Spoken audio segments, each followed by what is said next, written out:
مناقشه نورسانی توجیک در وارشاوا، یکی زخمی دیگری بازداشت شده است.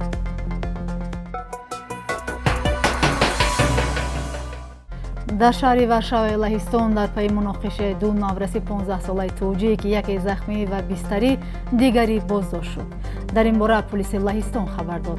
در خبرنامه رسمی که سامانه این نهاد نشر کرده است آورده شده است که حادثه روز 15 ایون زمانی رخ داده است که نورسان بین هم مناقشه کردند.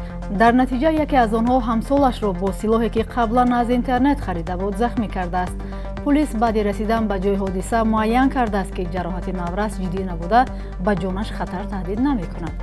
او از پایش مجروح شده در بیمارستان بستری شده است. نورس گمانبر شده را پلیس بازداشت و سلاحش را مصادره کرده است. نام و نسب این دو نورس آشکار نمی شود. نظر آنها هم و نزدیکانشان به این قضیه آورده نشده است. پرونده آنها به دادگاه اویلوی و نابالغان فرستاده می شود و نورس گمانبر به مؤسسه تربیوی جوانان انتقال داده می شود.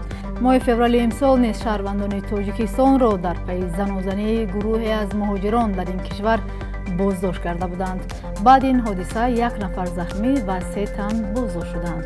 بعضی از مهاجران و پناهجویان تاجیک در لهستان گفتند در پی این حادثه سنجش شهروندان تاجیکستان و کشورهای دیگری آسیای مرکزی در این گوشه اروپا بیشتر و سخت‌تر شد.